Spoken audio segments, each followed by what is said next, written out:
Shabbat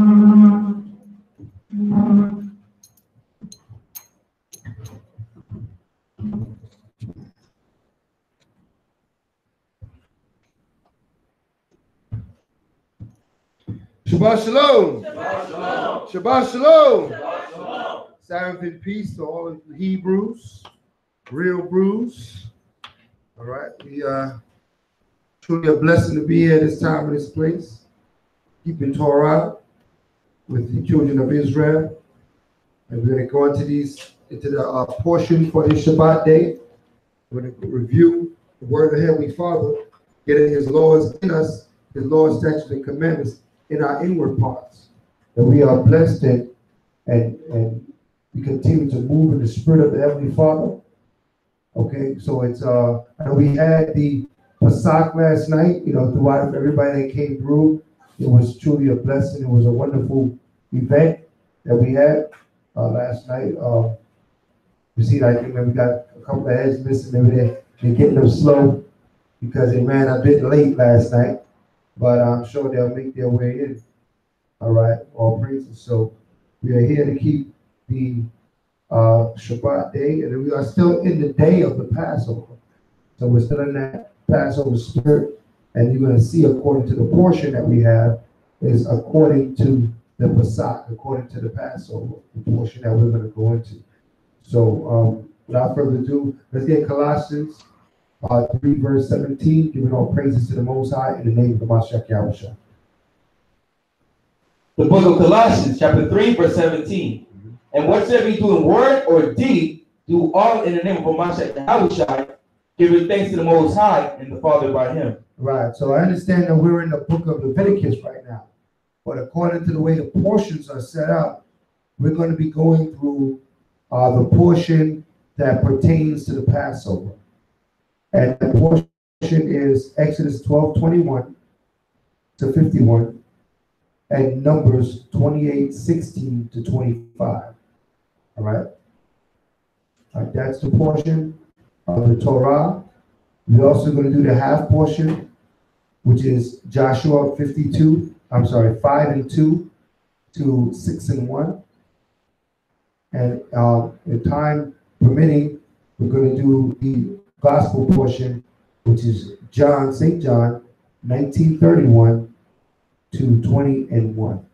Okay, so we're going to try to get through all these scriptures, but if they're time willing, and if we run smoothly, if we go through a lot of precepts, we ain't going to make it. All right, but you know how we do here. We got to make sure everything is understood and broken down and linked up in the scriptures so that you have clarity, not only for yourselves, but all those that you might speak to. You can explain, you know, your position when it comes to the Holy Scriptures. All right, so let's get Exodus 13 and 17. I'm sorry, Exodus 12 and 21. I just said it. Exodus 12 and 21. That's next week, 13, 17. 12 and 21.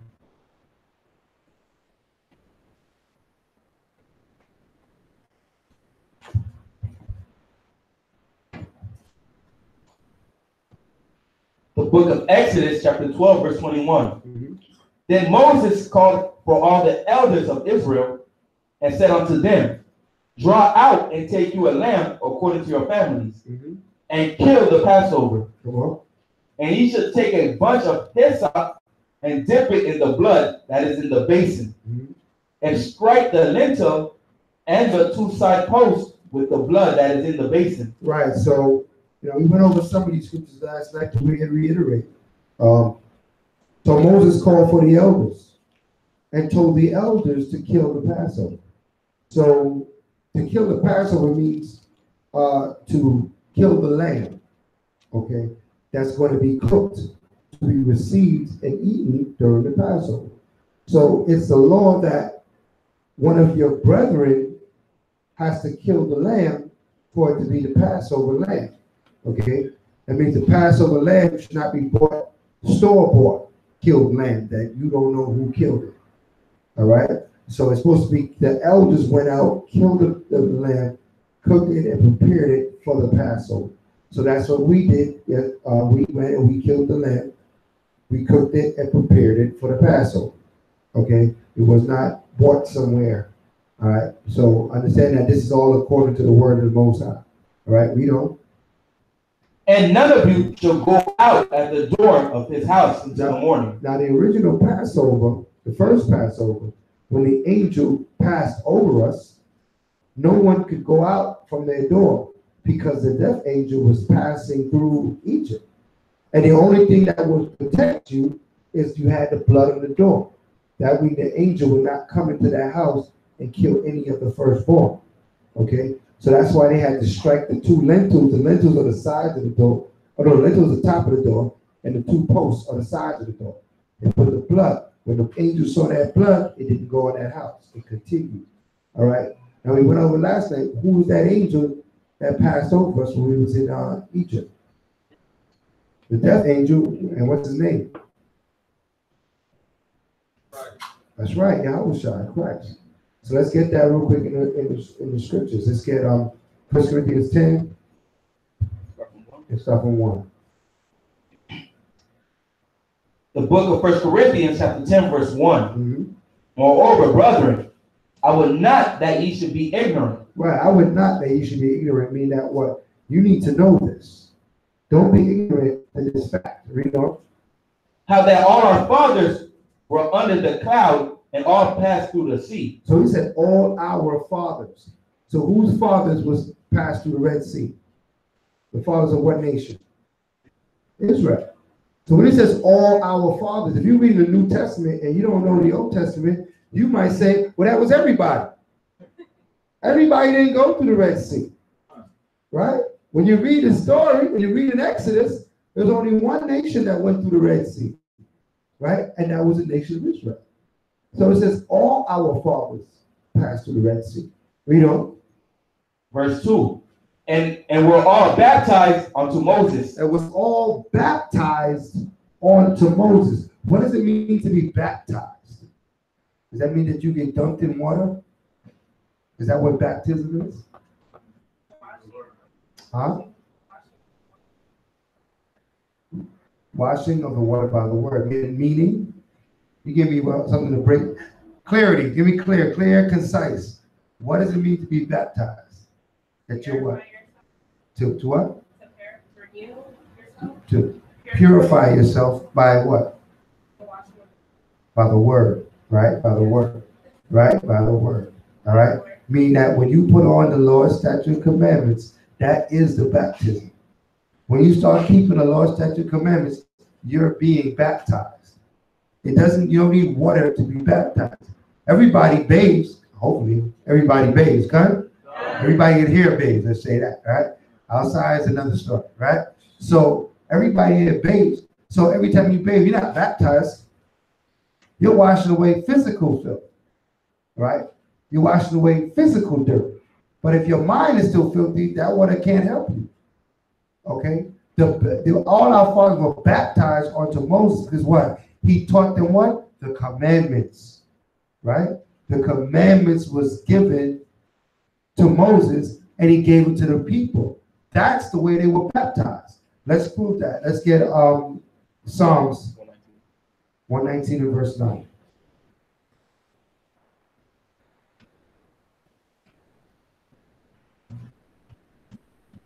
Psalms 119 verse 9. The book of Psalms, chapter 119, verse 9. Right. Wherewithal shall a young man cleanse his way? Right. By taking heed thereto according to thy word. By taking heed to thy word, that's how a young man cleanses his way. If you're not taking the heed to the word, you can't be cleansed. In order to be cleansed, you got to hear the Lord's statute commandments of the Heavenly Father. Right? That's the cleansing. That's the cleaning. That's the washing. Read on.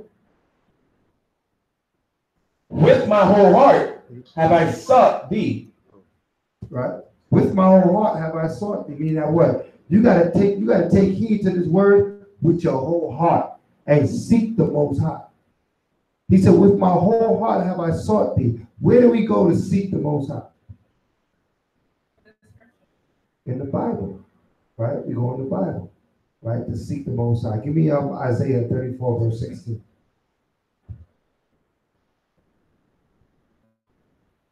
Isaiah 34, verse 16.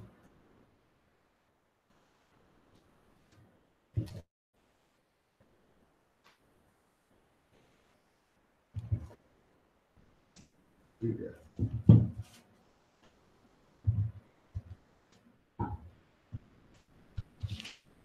The book of Isaiah, chapter 34, verse 16. Seek ye out of the book of the Lord and read. Right, so if you seek the Most High, you got to go to the book of the Lord and you got to read. That's where the Most High is found. Seek ye out of the book of the Lord and read. Read on. No one of these shall fail. Right. None shall want her mate. Right. For my mouth it hath commanded. Right. And his spirit it hath gathered them. And he hath cast a lot for them. And his hand hath divided it unto them by line. Right. He had divided these words unto you by lines. So that even the structure of the Bible was according to the will of the Most High, not the will of man. The Bible is written this way for a reason. Because the Most High divided unto us by line. That's why verses have chapter and number verses. Because the Most High wanted us to be able to what? Reference the scripture. Okay? He wanted us to be able to reference the scripture. So he gave it to us this way. That we can what? Put the puzzle together. All right? If he gave it to us all in one continuous writing, then how will we link it up? Everybody understand that? So he already knew that we have to link this Bible up in order to get understanding, so he gave it to us this way. Give me Isaiah 1 and 16. Isaiah 1, verse 16.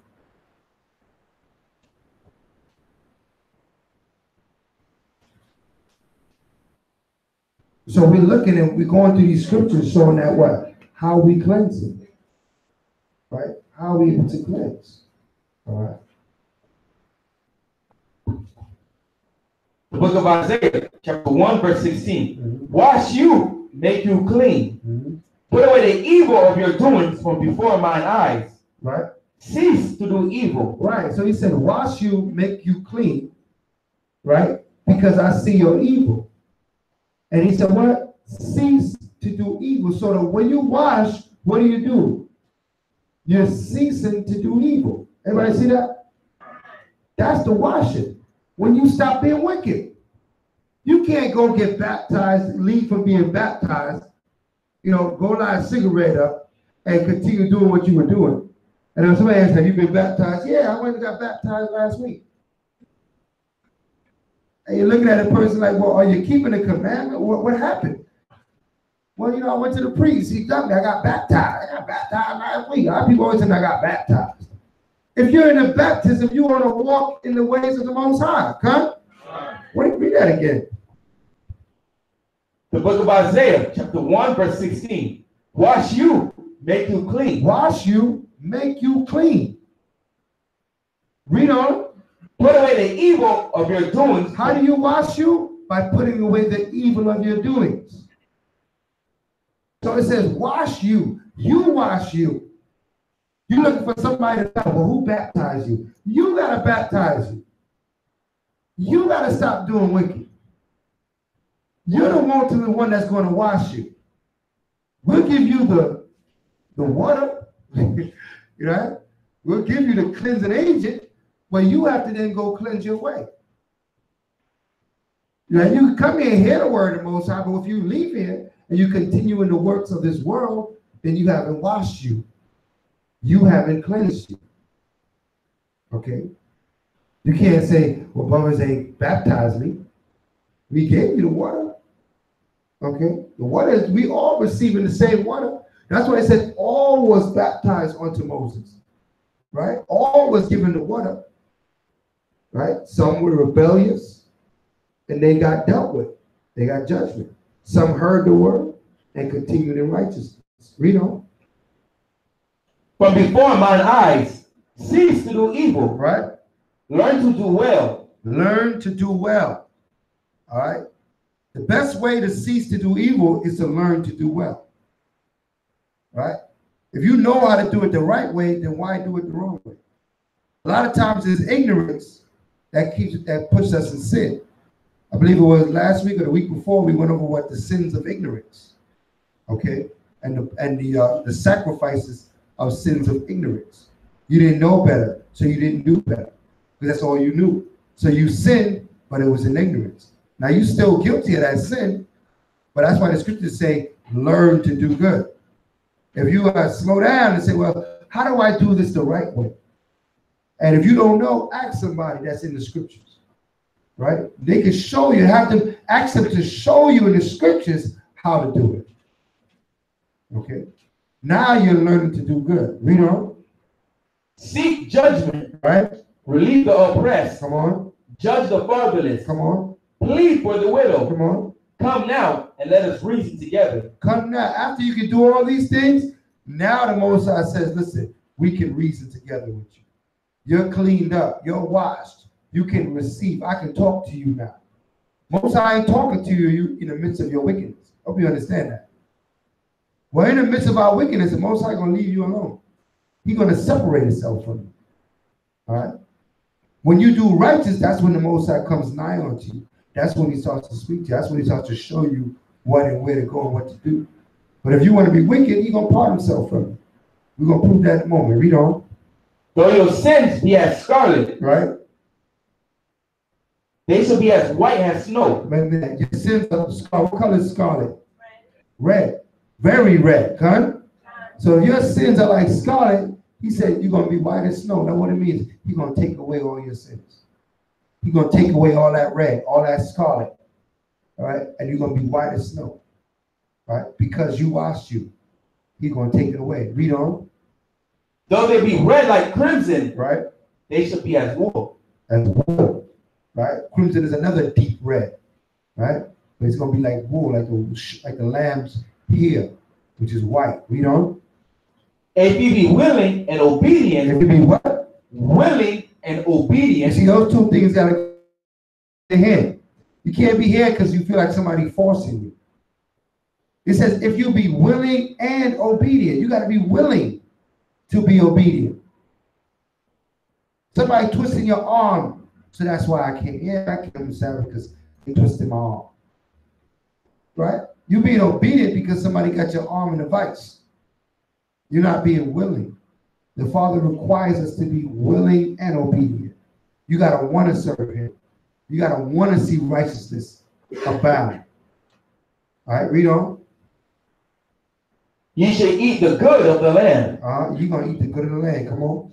But if you refuse and rebel, you shall be devoured with the sword. You shall be what? Devoured with the sword. Most High ain't playing with us. Man.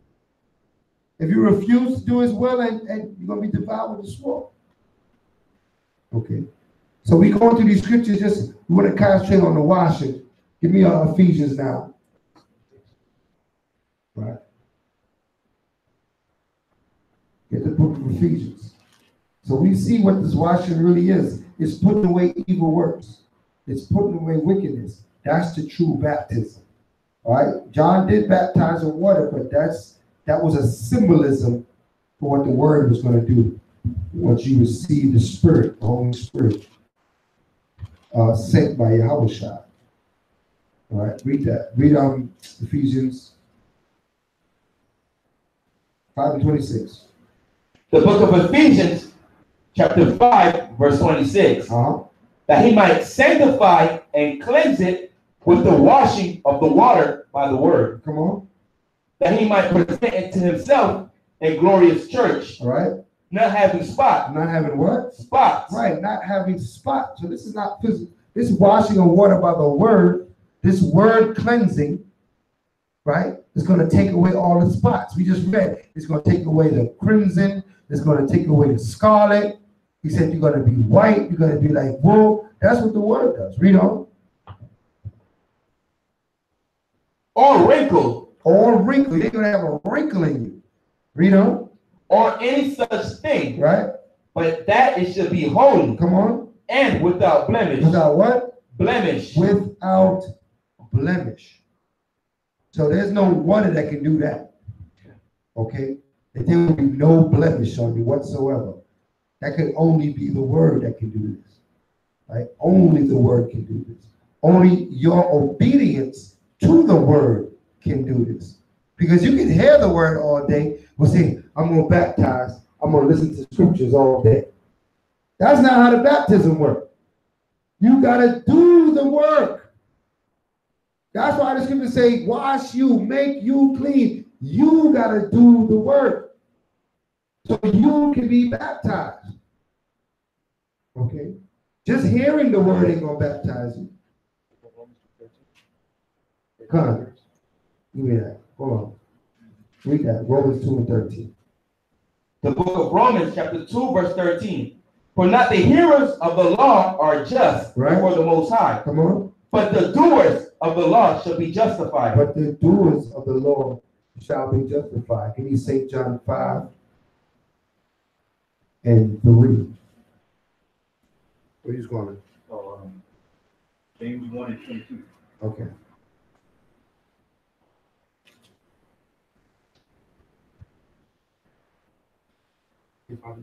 Right. The word, the things of the word. Say a great one. Hope was it waiting for the of the water like this. Waiting for the what? Of the water. When angel went down, they sent to the pool. Wow, look at 15.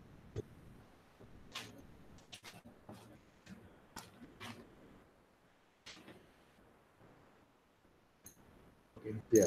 Now you are people. The book of St. John, chapter 15, verse 3. Yeah. St. John 15, verse 3.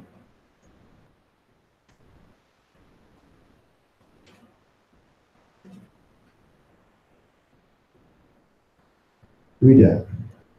The book of St. John, chapter 15, verse 3. Now you are clean. Now you are what? Clean. Now you are baptized. Now you are clean. You're cleansed. How? Read. Through the word. Through the what? Through the word. Through the word.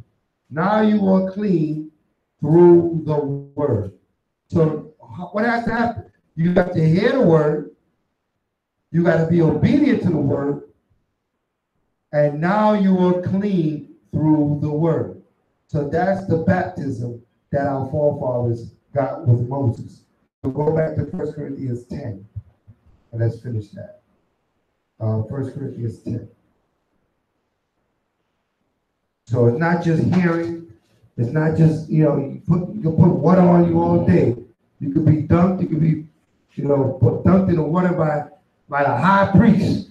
You are not baptized until you wash yourself with the word.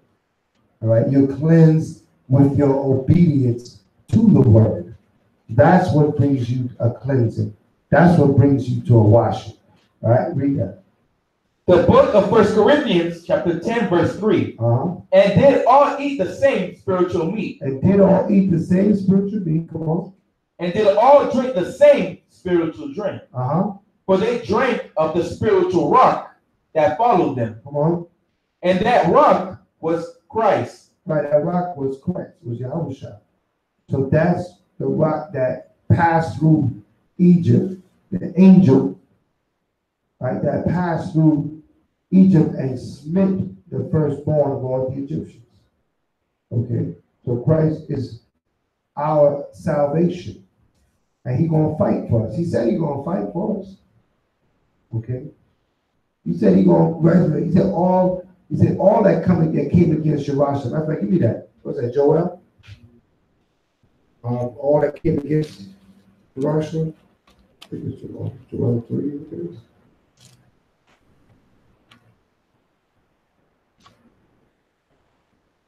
This is nothing new. We read about these things as future prophecies, but we've shown you that it's been this way.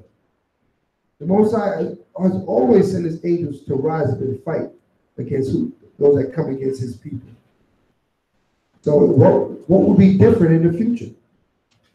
Our salvation is going to come the same way. The Most High rising up.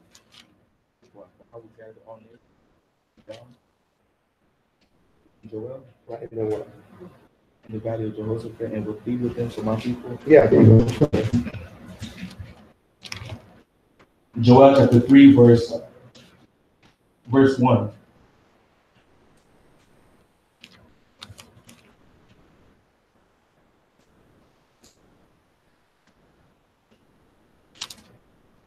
Yeah, go ahead. Read.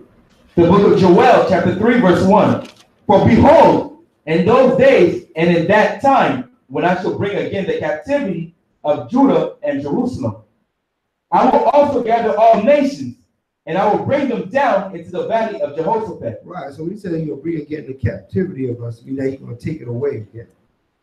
Right. He's going to take it back. He's going to take us out of that captivity. He's going to gather all nations that day. Read on. And I will plead with them there for my people. Right. He's going to plead with these nations for his people. What do you mean plead? He ain't talking about beg. I mean that he's going to deal with them. All right. That plead is not a begging. I mean that he's gonna require some answers from them, and they're not gonna have any good ones. So he's gonna deal with them harshly. Read on. There for my people and for my heritage. For my people and for my what? Heritage. And for my heritage. Okay, we were discontinued from our what? Heritage. Right? When Israel says what religion you are, you say, I don't have a religion, right? I'm a Hebrew Israelite, son. That's my heritage. That's who I am. That's where I'm from. Right? So his heritage, he said, he's going to deal with these nations for his people, his heritage. Read on. For my heritage, Israel. Right? For my heritage, Israel. Read on. Whom they have scattered among the nations. Right? And parted my land. Come on. And they have cast lots for my people. Come on. And have given a boy for an harlot. Have given a what? A boy for an harlot. They have done all manner of wickedness to us. Let's not forget that. A lot of time when the Most High comes into your life, he bless your life and pulls you out of the world, we tend to forget what the world was like, right? The years start to pass by. Most High be blessing you to and fro every day. You driving to and fro. Nothing ain't happening to you. Man, Most High, you start thinking, yeah, it ain't that bad after all, right? No, our people's going through hell out there, right? It seems like every week another young man is being shot, right? Unarmed, right? It's probably, that's the ones that make the news. It's probably every day. I'm just talking about the ones that make the news, okay? Constantly killing our people, constantly, victimizing our people in many different ways. We hear about the killing, but we don't hear about the beatings when they get beat up. Right? Get wrongly incarcerated. They have a brother that just got out of jail. He was the man that did the most time wrongly incarcerated. I said, there's a lot of things you want to have the title for. That's not one of them. All right? You don't want to be the person that's been in the jail longest falsely accused. But a lot of our brothers, you see them coming out of jail. How come every time you see a falsely accused man coming out of jail, it's Jake? Right? It's Israel. They were locking us up just because somebody said he did it. They didn't do their due diligence. They didn't go and find evidence. We didn't have good representation. We don't have the money to be buying expensive. We can't afford Cochran, right? The Cochran firm, because Cochran's gone now, but his firm. We can't afford that. So we get a public offender, we go into jail. We know that that's the deal. The public offender come in the room, I'm going to jail. All they gonna sit there and say is, how you want to plead? All right, how many years you willing to do? I thought I was innocent. He said, man, you guilty before you got in the court system. Let's keep it real. All right? So we can't afford no representation. So our people constantly coming out of incarceration. That's why the Father said he's gonna open the prison houses and let our people go, man. Because our people getting locked up for something they weren't even there, had nothing to do with it. Had nothing to do with it. So constantly they're letting, pardoning people, they coming out of jail, people clapping their hands. What you clapping for? They shouldn't have been in the jail in the first place. They should have been locked up in the first place, man. Right? It's showing you that what? The whole system is corrupt, man. The whole system is corrupt. Right? They seek to have all of us fingerprinted at some point in time so they can have us in their system. Okay? We're born in this world, we fingerprinted. So why they got to fingerprint you again? Because you're going into a different list that second time. All right? You're going into a different list that second time. So we got to make sure we understand all these things. All right, and we understand that it's not cool here. It's not good here for our people. This is not our rest. Don't get comfortable in America. You understand that? Don't get comfortable in Babylon. With all the prayers that you send up, don't forget to pray for our salvation all the time. You should be praying for our salvation every day. The Passover celebration is all about the salvation of Israel. Us being a people independent on our own again. No more intermingle with all these nations. People want to bring the other nations to the kingdom with us. I don't understand the mentality, man. How long are we going to be slaves forever? La'ah? That's right. La'ah is Hebrew for no. We will not be slaves forever, sister. I thought the other nations were going to be, that's but as they're being in captivity. That's right, servitude and captivity. But before that happens, we need to be separated for a minute. We gotta come out from among them. We can't just all right, now the Most High bring us out, but yeah, I'm gonna bring Johnny with me because he's gonna be my. No, not like that. He gotta separate us first. Everybody understand that? Let's prove that. Give me Ezekiel, the 20th chapter, real quick. Let's prove that. Because we need some time with our power Yahweh. Just like we had some time in the wilderness, we need that time again. All right? So that he can plead with us face to face. He can deal with his children again as a father and child.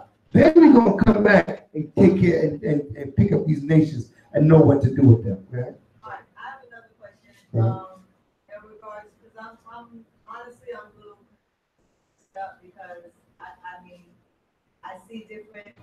I'm not gonna lie on YouTube. I see different camps. Right. Pretty much saying the same thing, but except different things. Like I might hear one camp say that they're gonna be in captivity and they're going to kill them, all sorts of stuff. And then I may hear another camp say that they're going to be in captivity, but they're going to cleave to us, and we're not going to be as violent to them as they were to us. And I'm like, okay, right. Well, we're not going to be as violent to them as they were to us because we're not demons. All right. They did things to us that we don't even want to talk about. We're not going to do those things. We are righteous people. But they will be put to death if they don't hear the word of the Most High. All right? There's a righteous killing and then there's an unrighteous killing.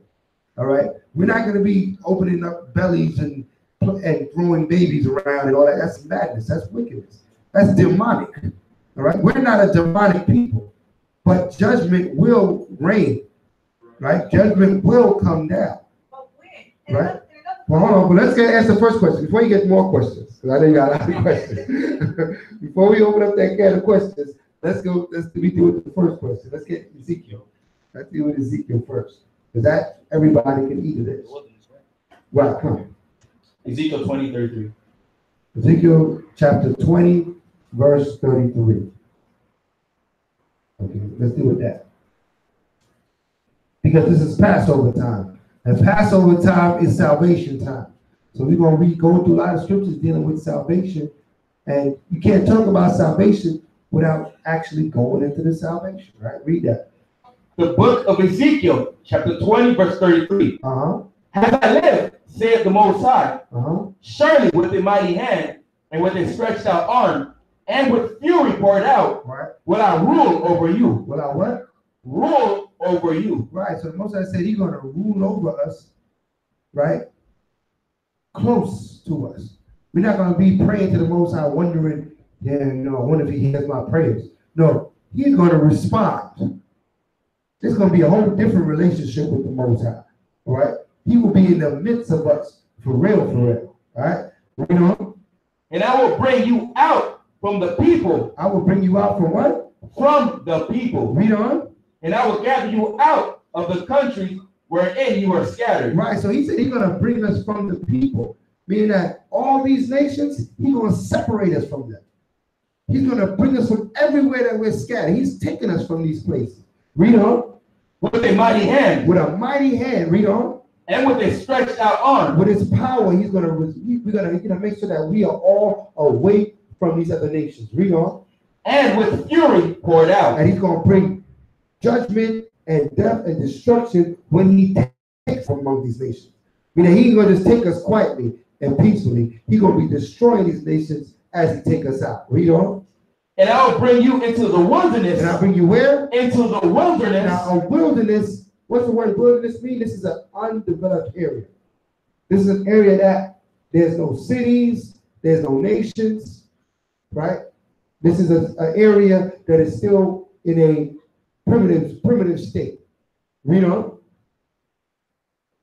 And there will I plead with you. And there will I what? Plead with you. And there in that wilderness, I'm going to plead with you. I'm going to deal with y'all. Read on. Face to face. What to what? Face to face. What to what? Face to face. So you got to hear these scriptures, man. He said he's going to deal with us face to face. You know, the Most High going to deal with us. He's going to send his representatives, of course, not the highest power, but the highest power is going to send his representatives, right? His angels, and we're going to see his angels. It ain't going to be a thing of faith anymore because it's going to be right in front of your face. It's going to be face to face. Right now, we praise the Most High. We serve him faithfully, knowing that he is there, knowing that he receives our prayer. But that day, that's not going to be necessary because he's going to be right there. Right? Read on. Like as I pleaded with your fathers. Just the same way he pleaded with our fathers. Read on. In the wilderness out of the land of Egypt. So when they came out of Egypt, who dealt with us? Moses, right? And he had what was above us? The chariot, the cloud, right? That's the representative of his face. That means we see his power. We don't have to wonder if what Moses is getting this from. We're not opening up the scripture saying, Moses, I got a different understanding for that scripture, brother. There was no arguing with Moses. The Spirit came and spoke to Moses. Moses spoke to the people. Either you heard it or you was rebellious and you was wicked and the Most High dealt with you. That was it. That was it. Right? There was no debate in scripture. See, today we have debate in scripture because we move it through faith. How to apply your spirit moving. How you understand. Right? We have the word. We part it and we get precepts. And this is the toil and what we have to toil with today. But in this day, it ain't got nothing to do with that. He said, I'm going to deal with you the way I dealt with you when you came out of Egypt. There was no arguing with what Moses had to say because everybody saw the angel talk to Moses. And then Moses came and talked to us. So there was no rebuttal. I don't know, Moses. Right? I don't know. I didn't hear that for myself. The earth would open up and swallow you. Right? Because there was those that stood against Moses, right? Right? Korah, they stood against Moses, right? The princes rose up against Moses. What happened to them? Right? Some of them died. They all died most interesting deaths. Right? Some was swallowed up by the ground. Right? Some of the snakes came and ate and bit them up and killed them. Right? He said plagues amongst the people. You wasn't coming against his servant Moses. You wasn't doing that. All right. So that's the way it's going to be in the wilderness to come. There'll be no rebuttal to the word of Yah. See, right now we got schools and doctrines and understandings and all that. We're all just trying to serve the Most High. We can't get wrapped up in that. Read the scriptures. That's the main thing. Read the Bible and find the understanding that you're given precept upon precept. You might have one understanding today, but the Most High might give you a new understanding as you move forward. Right? The scriptures say when that which is perfect shall come, then those things in part shall be done away with. Meaning that when you get a full understanding of something, put away that firm understanding so you can move forward in the truth. But get that full understanding. That labor is on you. You have to get that full understanding. You got to take the time out, study for yourself. You might hear somebody say something. Yeah, I heard a brother say, oh, there was no fermented wine at the Passover or something. I have all kind of doctrines sometimes come to my ears. So I got to go to the scriptures and say, is that possible? No, that's not possible. The scriptures say it was strong wine at the Passover, right? Not just wine. The scriptures say strong wine. So that wine was some serious wine. That was a good wine last night. Hallelujah. Hallelujah. That was some strong wine. All praises, right? So, but according to the scripture, that was there. Strong wine. Not no weak wine that wasn't fermented. Grape juice, right? That's for the children. All right. So, but we have to, when you hear things, go deeper into it. If you're not sure, the diligence of your study is on you. That's why we start out earlier. The scripture said, wash you, make you clean. Okay? Take this word and wash yourself in this word. And make sure you clean. You do a good job. Right? Somebody might not cleanse himself as much as you cleanse yourself. You got to make sure you wash yourself to your best ability. All right? Read on. So will I plead with you, say the Most High. Come on. And I will cause you to pass under the rod. I will cause you to pass under the rod, right? So he's going to cause us to what? Be corrected. He's going to cause us to be corrected. Some be corrected just by speaking to us. Some might be corrected physically, need to be corrected, but we all will be corrected. Read on. And I'll bring you into the bond of the covenant. And he's going to bring you into the bond of what? Of the new covenant, right? He's going to bring us into the bond of the new covenant. Right? Read on. And I'll purge out from among you the rebels. I'll do what? I will purge out from among you the rebels. He said he's going to purge out from among you the rebels. So in this process, the rebels going to be taken out, just like they were taken out when we came out of Egypt. Right? The rebels were taken out.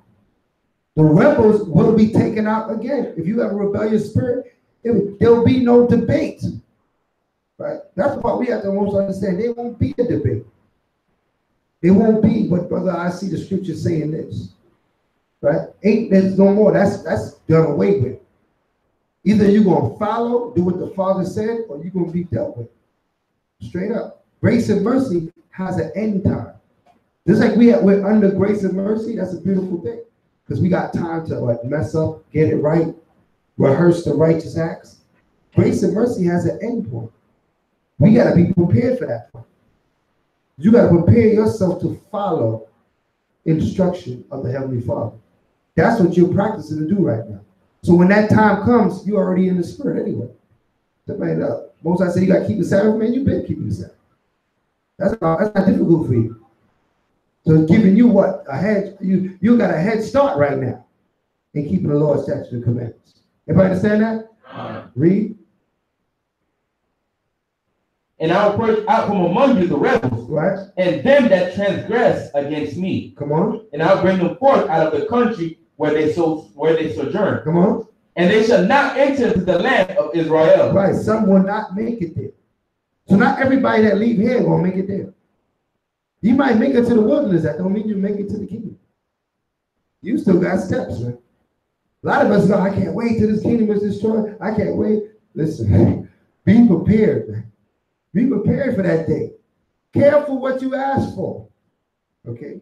Because that day come upon you too early, you're not ready. Guess what? You're not going to make it. You're not going to make it. Many left Egypt, did not make it to the mother, to Jerusalem. Right? They didn't make it. So we want to make it, Con? So that's why we here laboring for ourselves, for our children. Our children are supposed to be better than Torah than we are. All right? Our next generation is supposed to be better than us at keeping these laws, statutes, and commandments. We got to ensure that in them. We got to instill it in them. So it be second nature to them. Right? For us, we got to wipe away all the filth of this captivity. Right? And get ourselves right. But our children should be coming into the words, laws, statutes, and commandments from birth. Okay, read on. And ye shall know that I am the Most High. God. And ye shall know I am the Most High. So when he wipes away all this, you're going to know who the Father is. So there'll be no strife and debate. He's going to take us out from among these nations. Okay? And then we're going to put the nations in captivity. All right? Then we're going to bring them to our place. When you read about it in Isaiah 14. That's after that. But first, we need to be taken away from them, and this process has to happen. Everybody understand that? All right. So you understand? I understand, but my question was, we don't know when. and Let's prove why we don't know when. All right. Let's get why we don't know when. Because everything we say, we don't say it because of a lack of knowledge. We don't know when because the Most High does not want us to know when. He don't want us to know when. He gives us an idea of the time, and we can give you scriptures in showing that this is the time of our salvation, but exactly when, we don't know exactly when. So then if we don't know when does, because I don't know, I'm wondering where it is in the Bible. I keep hearing also about the 6,000-year rule that Edomites have. You see, when you hear things like that, remember this scripture here. What you got? No, I want the no man knows the time. That's what I want. Hear the scripture. The book of Matthew, chapter 24, verse 36. But of that day and hour knoweth no man. Read that again. The book of Matthew, chapter 24, verse 36. But of that day and hour knoweth no man. So of the day and hour knoweth no man. If any man say they know the day and the hour, they are liars. They do not know the day and the hour. Read on. Not the angels of heaven. Not even the angels in heaven know the day and the hour. How man gonna know? Read on. But my Father only. But who? But my Father only. Only Yahweh knows the day and the hour. So any man come with a doctrine or breakdown or a 2-hour breakdown talking about the day and the time, they wasted 2 of your hours. Okay? You need to get those 2 hours back. I don't know how you're gonna do it. Okay? That's a whole nother topic. That's in knowing the times. So now we know we're in the times of our salvation. We know we can see that we're in the latter days. We're in the end times. That the Most High gives us, but He don't give us the hour. He don't give us the day, right? We know we're in the time of our salvation. So in that we can go through the scriptures and show you various scriptures to show. Where you go to? But you see the rooms of war, motion. I am the Mashiach, and the time draweth near. Okay, you can read that. 21:9. Yeah, you can read that. The book of Luke, chapter 21, verse 9. Let me get Luke 21, verse 9. Mashiach touched on that topic. I also want you to get, and the disciples said, what shall we get? But read that first. The book of Luke, chapter 21, verse 9. But when ye shall hear of wars and commotions, be not terrified. For these things must first come to pass, but the end is not by, and by then said he unto them. Right. Nation shall rise against nation. Nation shall rise against nation. So what? The Most High has given us clues to look for. Nations rising up against nations. These are all signs of the time. Read on. And kingdom against kingdom. Kingdoms rise against kingdoms. Right? Read on. And great earthquakes shall be in diverse places. So we see great earthquakes in diverse places. These are signs of the time. Read on. And famines. Right? Famines. People don't have food. Severe lack of food. You know, there's places in this earth, some places in America, they got abundance of food. They got places where they got no food. Right? Venezuela, starving. Okay? Trying to get food to bring through the borders. And they got government officials tying up the borders with silly politics. Don't want to have the people give the people what they need. People fleeing from Venezuela, taking on boats, going to Trinidad, right? Jumping off the boat and going into Trinidad, trying to find a place of refuge because they're starving. Okay, because politicians, what they want to hold the borders, they want to be greedy with the money. Read on. And pestilence, and fearful sights, and great signs shall there be from heaven. Great signs shall be in the heavens, right? How many people talking about they seen over the last couple of years, or how many sightings of so-called UFOs, right? It was an enormous amount, right? Because the signs going to be in the heavens. There's going to be sightings and scenes, and the Most High is going to start showing His power little by little. This kind of things that's showing us the time. But there's many scriptures we can go through that show that we're in that time period, right? We'd be repressed to go through all the verses and that. That's why you keep coming to class, you're going to get a clear understanding of that information. Or, Friday night, you can go into it in depth so you can know for sure this is the time of salvation. Because we're living in that time. But the main thing you got to look at is how many people is waking up to the truth. That's the most wonderful sign, right? Yeah, come here. Matthew 24, verse 14.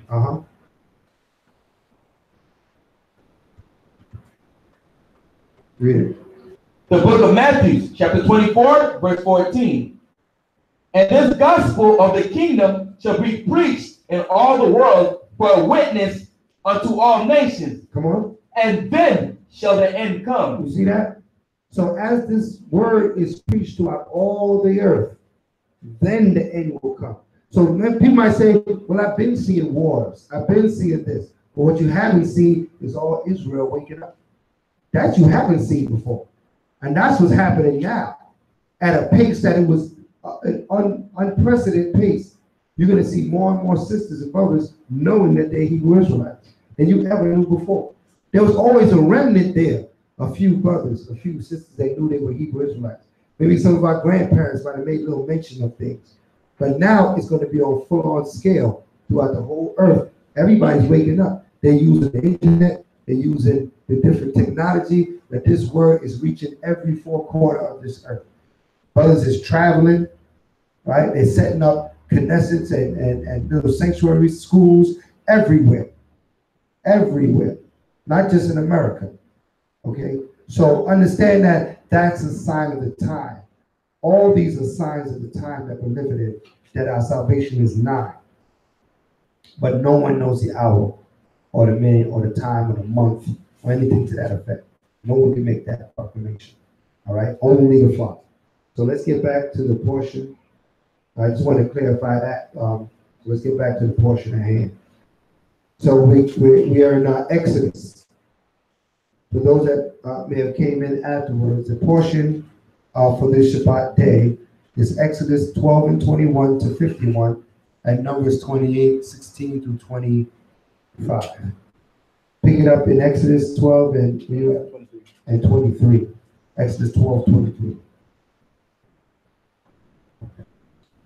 The book of Exodus, chapter 12, verse 23. For the Most High will pass through to smite the Egyptians. Right? And when he seeth the blood upon the lintel, when you see the blood on the lintel, on the two posts and the top of your door, when you put the blood on the lamb, right? When the angel sees that blood, what is he going to do? Read on. And on the two side posts, the Most High will pass over the door, and will not suffer the destroyer to come in unto your houses to smite you. Come on. And ye shall observe this thing for an ordinance to thee and to thy sons forever. And it shall come to pass, when ye be come to the land which the Most High will give you, according as he had promised, that ye shall keep the service. And it shall come to pass, when your children shall say unto you, what mean ye by this service? Right, so then your children. So every year we got to keep this service so that our children can learn what it means to be a Hebrew Israelite, what the Father has done for us. This is how they learn. This is how they really learn about this. They don't want their children to learn about our Passover from the History Channel, right? And Esau put his spin on things. And everybody, Esau, everybody's white when he put his on the History Channel. I don't know how that's possible, right? Everybody's white except the Africans, right? So we want our children to learn their history from our mouths and say, this is how it happened. This is how we came out of Egypt. This is what the Most High does. Okay? So when our children ask, why are we doing this? Why are you killing the lamb? Why are you going out to the farm to kill the lamb? What's this about? That ye shall say, it is a sacrifice of the Most High's Passover. It's the sacrifice of the Most High's Passover. Tell your children. Read on. Who passed over the houses of the children of Israel. Who passed over our houses of the children of Israel. We was in Egypt. Come on.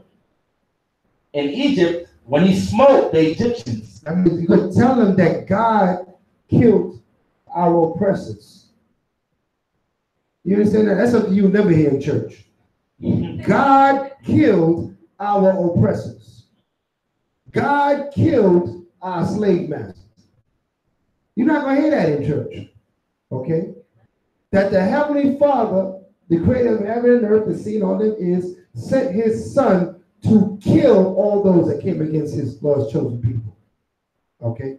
And he will do it again. And he's going to do it again. Right? He's going to do it again. All right?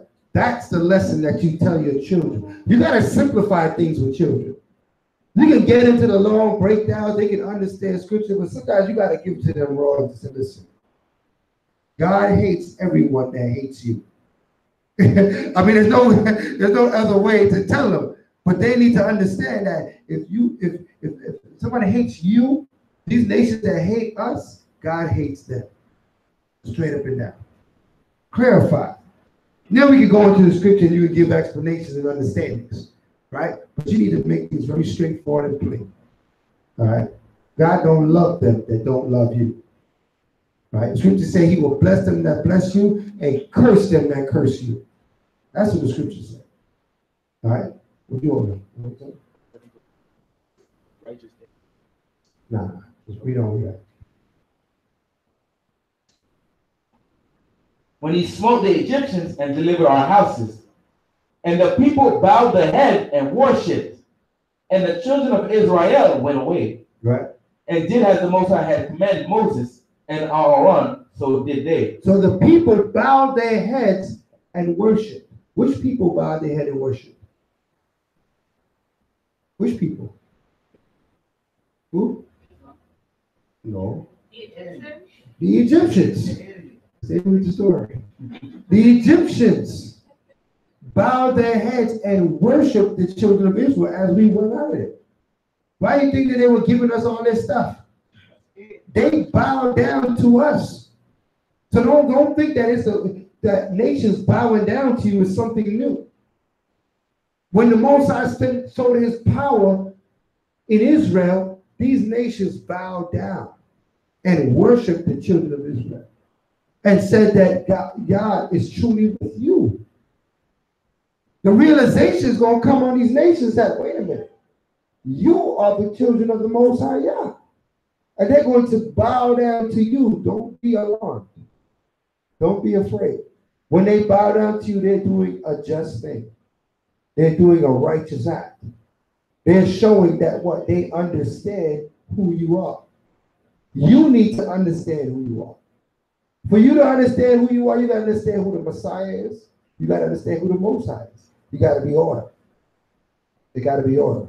You can't proclaim things. You don't have to say, I'm this. Bow down to me. You got to tell them they don't understand yet. They're going to come and bow down to you without you even asking them to. Because they're going to understand who you are. They're going to know that the power of Yahweh is with you. Now that's a bow that you want to see go down. When they bow down, you didn't even ask them. They just bowing down. Okay? That's what the Most High is bringing us to as we come back to our salvation. That didn't happen to us until we was leaving Egypt. Remember that. We were the Most High's people the whole time we was in Egypt.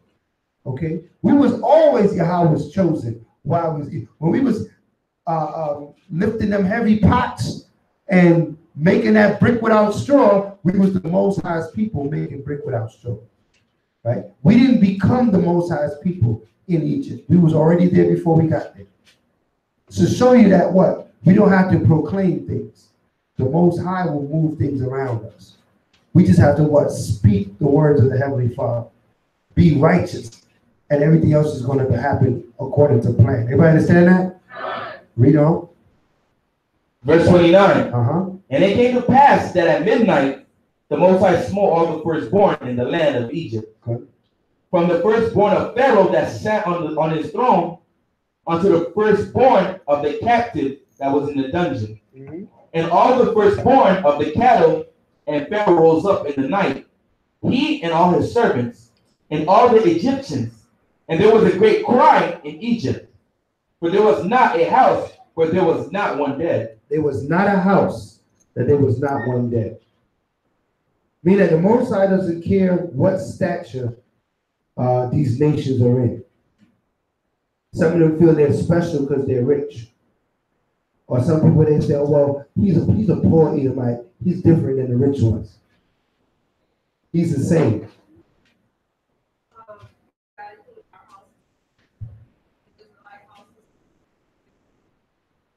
But they said what? I'm not sure. So there was not one house, there was dead. No, there was none dead of our houses. There was nobody dead in our house. It was only the Egyptians and the other nations that might have been dwelling amongst Egypt at the time. But in the houses of Israel, there was none dead. Okay? Because he judged them all that came against the children of Israel. Whether they was rich, poor, cool, not cool, believe that so you got some nations, they believe that they know that we're the Hebrew Israelites. right? And they'll come out and say it. Yes, you know, Esau will come and say it. You go on YouTube and say these men are the Hebrew Israelites. Does that give them a pass? Doesn't give them a pass. We're not giving out any passes, right? The Most High is the judgment of this. He's going to judge that matter. But you just read in the scripture, it didn't matter if it was Pharaoh or it was some vagrant on the street. There was not a house of these nations that there was not one dead. When he brought that judgment, he brought it on everybody. He brought it on everybody. So that's the power that we serve. We don't. Verse 31. And he called for Moses and Aaron by night and said, rise up and get you forth from among my people. So during that night, after the angel passed over and smote all the Egyptians, they're waking up and finding their children, cattle, family member passed away, died in their bed, in their sleep. The angel came to Moses and said, all right, now it's time to get up and leave. All right. So he told him to rise up and get your people together and walk out of Egypt. Because they ain't going to stop you now. All right, read on. Both ye and the children of Israel, and go, serve the Most High, as ye have said. Also take your flocks and your herds, as ye have said, and be gone. Right, so the Pharaoh says, get out, leave, be gone, take everything that belongs to you, you're free to leave. Right, read on. And bless me also. And do what? And bless me also. So now this is Pharaoh, king of Egypt, is not asking Moses to bless him. Okay, mind how he got humbled. All right, he got humbled. A lot of these nations gonna get humbled, man, in these last days. They're not gonna be so proud. Right now they're puffed up and proud. They don't want you to get the kingdom. They tell you, you tell them you're the Most High's chosen people and the kingdom is for you. They say something's wrong with you. Why is there something wrong with me? If the kingdom is for me, then it's for me. It's not America for you, right? They gladly take America, but we talk about our kingdom is coming, now something's wrong with us. We racist, we all these different things. I don't see them giving America back to the North American, so-called North American, to our Gadite, Reubenite brothers, right? I don't see them sharing America with them. I don't see the White House and then the Gadite house. I don't see that in government, right? So they gladly took this land and feel no way about it, hold themselves not guilty. When we talk about our kingdom, it's just for our people, you racists. Right? That's a hypocrite. They come to us with that hypocrisy. We go out there and teach the people that the kingdom of heaven is for the slaves that came in America, for the descendants of the male slaves. That's who the kingdom of heaven is for. They got a problem with that. They say, oh, you brothers teaching hate. I said, well, how is that teaching hate? Right? How is that teaching hate? When they sit all these years in their offices, in their mansions, in their government positions, and feel so that they have the right, they feel so privileged, right? As they sit and rule over and make laws that affect our households and our people, and they feel no way about that. They don't say, no, nobody says in Congress, you know what? We really shouldn't even be ruling over these people. Nobody makes that statement. Everybody just sits there and just forget about it, right? Most High hasn't forgot about it. The Most High, the power we serve is a just power. Okay, he's a just power. So as they call themselves innocent and they call themselves not guilty, we realize that they in fact are guilty. And in fact, the crime is still in their hands. They're still holding the merchandise. They caught in the act. The scriptures say, he that stealeth a man and it be found in his hand shall be put to death. Right? We're still in their hands. Right? They could claim that they're being just and equal and all these things. They're not equal until they close that White House. Right? or they cut the White House in half, right? How about that, right? And give the other half to our Gadite and Reubenite brothers and Simeonite brothers that was here, right? And that goes throughout all the lands that they have ruled, all the lands in the Caribbean, all in the South America. Give it back. Then we can talk about something being equal. Then we can work something out. Until then, you wicked as hell, man. You wicked, and the Most High is going to judge you. All right? And we have to realize how high a level of wickedness that's been done to our people. They set up schools, universities. Many of us went to college, and they edify us, and they teach us what they think we need to know. But at all the schools and all the money that was spent, they feel to leave out to teach you of your own heritage and who you are. Not like they don't know, they know exactly who you are. They have the books. They print the Bible. We wouldn't have a Bible if they didn't print it. They don't know what it says. They know exactly what it says. They got the artifacts. They got the history. They got the art, the anthropology, the archaeology. They've done all these things. They searched everything out. They know exactly who you are, and they will not tell you. And they won't teach you. That's a high level of hatred. You want to talk about hatred, all right? At least we tell Esau who he is, right? We do him that favor. We tell the white man, do you know you're an Edomite? According to the Bible, that's showing him, that's the truth. Who can argue with the truth? That's a beautiful thing that we take the time out to tell Esau who he is, all right? And that he's going to slavery. You even give him prophecy of the future, right? How about you, sis? You just reminded me, yesterday I saw this crazy video of these Edomites claiming that they're actually really the seed of Jacob and Isaac because they are the seed of Esau, which is Esau's twin brother to Jacob. Right. So they're saying that they are also Israelites because they're like, what? Because they Esau. Yeah. You see a video. I'll tell you. That was a crazy video. I only saw like a few minutes of it, and that sounded crazy to me, so I just switched. Switch it off. All right. Keep it on. You gotta keep your YouTube on the light of Zion. Okay. Lock it in. All right. Lock it into the light of Zion. Right. So this way you won't hear any more crazy videos. All right. Lock it in there. And we can give you a few other videos you can watch, but it's few and far between. All right. All right. Because it's very important that when it comes to YouTube, it's an open door to a lot of madness out there, a lot of false doctrines, a lot of foolishness. We have the only filter you have is the counsel that the Most High left us in, which is your own mind. That's your counsel. When something comes in, your counsel has to take over and determine, is this righteous or is this wicked? Like you said, you switched it right off. You know it was foolishness, right? Because you have enough knowledge to say, that don't make no sense. If you either Esau or you Jacob, you can't be Jacob because you Esau. That's nonsense, right? So we already know that don't make no sense. Get out of here with that, right? So we're built up that much in this truth that we can know. We don't have to open up the Bible to look for that breakdown and that understanding because it's garbage, right? We call it what it is and move past.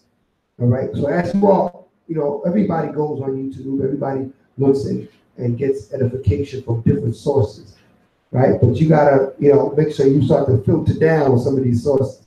Because sometimes you got a lot of deceivers out there and they're good with their craft. And they'll come and they'll twist that scripture, have you twisted up in a knot. So if you know that these brothers here is teaching this word, and you all then stick with that. And then whatever classes and stuff that we refer you to, go with those. Because we know that we've already searched these things out and say, you know what, they're putting out some good information. But if you stumble upon things that, you're not, it sound contrary, question it. If you want to bring it to us, we go over it. Okay, so you get clarity. So we can stomp out anything that's not Torah. Because we got to streamline this thing. There's a lot of doctrines out there. Right? There's doctrines for days, all right, out there. But we have to know the truth is what we're seeking. The truth, right? And the truth only. Right? Which is by Yahweh, Shamar Shabbat. Read on. The book of Exodus, chapter 12, verse 33. Mhm. And the Egyptians were urgent upon the people that they might send them out of the land in haste. For they said, we be all dead men. Right. And the people took their dough before it was leavened, Right. their kneading troughs being bound up in their clothes upon their shoulders. Come on. And the children of Israel did according to the word of Moses. Come on. And they borrowed of the Egyptians jewels of silver and jewels of gold and raiment. Right. So they borrowed the Egyptians gold, jewels, silver, raiment, clothing. All right. They didn't plan on bringing it back. So that borrowing, that word borrow, is an interesting translation. But we understand that when they took these things, they spoiled the Egyptians. That's what they did. All right. They took that stuff. They said, yeah. And the Egyptians did not what? They didn't battle. They didn't fight. They said, take it. They didn't say, no, where you going with that? They took it. All right. Read on. Verse 36. Uh-huh. And the Most High gave the people favor in the sight of the Egyptians, so that they lent unto them such things as they required. Uh-huh. And they spoiled the Egyptians. And they what? Spoiled the Egyptians. So you see where it first said they borrowed, then it said they what? They spoiled the Egyptians. What does it mean to spoil? To what? To rob them. Take it. Right? They took it. The reason why it says borrow is because the Egyptians did not what? There was no battle there. Anything they want and they took, they could have it. They just wanted them to leave. Take whatever you want to take, just leave. So they said, okay, we spoiling y'all then. We're going to be this, we're going to take that. And how about these? I guess you won't be needing this. And everything was, we were clearing them out. All right? We cleared them out. Thus saith the Most High, that we ought to clear them out. They've been what? Taking advantage of us all this time. So we cleared them out. That's all. All right, read on. And the children of Israel journeyed from Ramses to Succoth, about 600,000 on foot. So Ramesses, when you hear that word, what's Ramesses? What is that? That's the city that we built for Pharaoh. Okay, we built the city. What's the two cities that we built for Pharaoh? Raise your hand, please. Eliab. That's right. Patan and Ramses are the two treasure cities that we built in Egypt. Okay, so those cities we rebuilt under the reign of Pharaoh. Okay, read on. And 600,000 on foot that were men. How much? 600,000 on foot that were men. Right, so the men that left was 600,000 of men left. 600,000 men. Not to mention women and children. 600,000 men. So you got to get that mental picture of how much of us left out. That was a mass exodus. Imagine 600,000 people headed in one direction, so we out. Okay. Some years ago, I don't know how many years now, they had what's called the Million Man March, right? That was down on Washington. Right? I don't know if it was really a million people was out there, but it probably was a good 600,000. Right? You see how much people that is. All right, it's a massive amount of people. Okay, read on. Beside children. Beside the children. So now we're going out. We passing the number of 600,000. That's just the men. Now you got the children. Read on. And a mixed multitude went up also with them. And a mixed multitude left with them also. I mean, that some of the other nations that was in the midst said, man, we out of here too. These guys leaving, we leaving with them. Right? A lot of nations going to try to jump on the bandwagon when judgment comes. They're going to want to serve. But they're going to be able to serve too. Read on. And a mixed multitude went up also with them. Come on. And flocks and herds, even very much cattle. Mm-hmm. And they baked unleavened cakes of the dough which they brought forth out of Egypt. That's why we're going to be eating of the 11 cakes. You got some 11 matzo crack up here. All week we're going to eat of the 11 cakes. So they ate of those things. Because there was no time to be rise, wait for no bread to rise. We need to get out of here. Right? We know. For it was not leavened because they were thrust out of Egypt. That's right. Come on. And could not tarry, neither had they prepared for themselves any victual. Now the sojourning of the children of Israel, who dwelt in Egypt, was 430 years. Mm-hmm.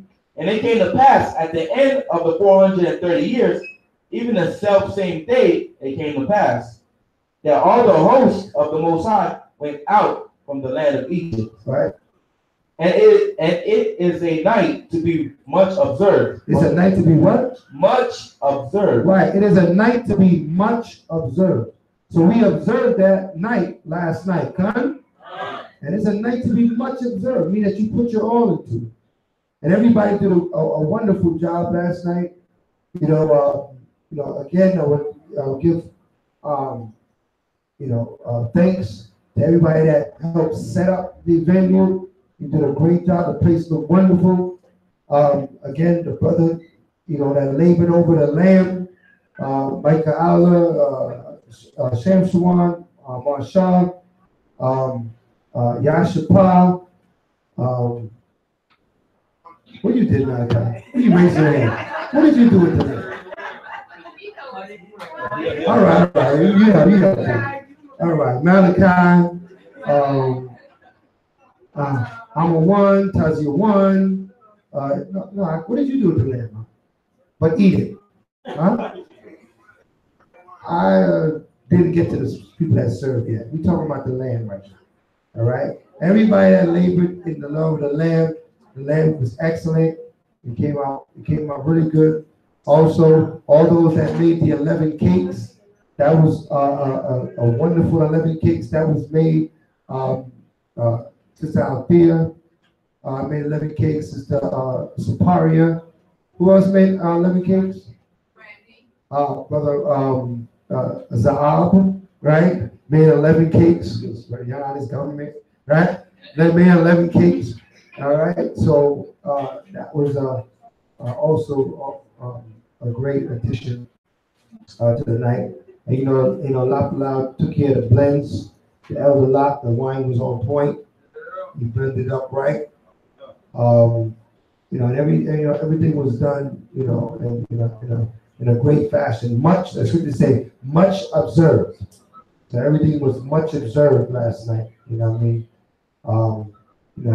Also want to give thanks to the LOZ music group that put on what a show they put on last night, huh? Man, everybody did their thing, man. They got a lot of good music. Continue to do that musical ministry, man. That's a part of this. That word gets out through the music. Music is a very powerful thing. And that word gets out through the music. It's going to reach a lot of our young people. They hear that music. All right. So, get that album out. All right. So stop playing around. So they definitely continue building in that sense. And everybody that took the time out to, adorn themselves in all that righteous apparel. I see people wearing that. Everybody was just garmed up wonderfully. All right. We were able to get garments made. We got the garments made in the land of Haiti. We sent out to get the garments made. Some of them didn't come back exactly the way we wanted it to, but we made alterations and we made it happen. And that was a beautiful thing. That just showed that we worked together as a nation, as a body, and we still pulled it off. Nothing can stop you when you're determined and you're focused to do the will of the Most High. Hallelujah. Hallelujah. So brothers that set forth the alterations, Brother Micah Allah, he went out there, found somebody to do the alterations, and got the brother's garments alterated. And what a hats off to you, brother, for looking out for your brothers. That truly was a labor of brotherhood. Because the brother had to do that. He could have found somebody and said, "Oh, I got mine fixed." Later for y'all jacked up, right? But the brother took all the garments and that needed to be altered and got them all altered, right? So you got to look at things like that. That's what brotherhood is all about, man. That's a beautiful thing right there. And the spirit of the Most High, it resonates in men and in our sisters and our brothers. That's where the spirit of the Most High dwells. When we see the brothers and sisters moving in that spirit, that's where it's at. A lot of us kind of be looking for a spirit to do something miraculous. When the miracles is happening, when brothers and sisters move in that spirit, you see in the miracle. You see in the miracle. That's a part of the miracle movement of the Most High. Yeah, that's his spirit movement. So the water for the brother looking out in that sense for all the Akim, making sure that we all was looking right and was taken care of for the Passover. So we're going to continue. Like the scripture said, it was much observed. We much observed it, and we're going to continue to observe it throughout this week. The Feast of Unleavened Bread, and we closing out the feast right here. What day? Thursday at even. We'll be right here. There's going to be another wonderful feast. Huh? Read on.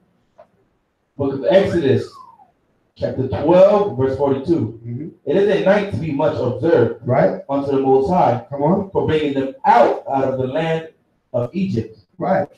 This is that night of the Most High to be observed of all the children of Israel in their generations. In their generations, all the children got observed. So we're going to continue this, Con? All right, so y'all, we got to continue. You know, the young brothers is coming up. As you can see right here, got a young priest next to me. He coming up. Right? He going to be in my seat. Right?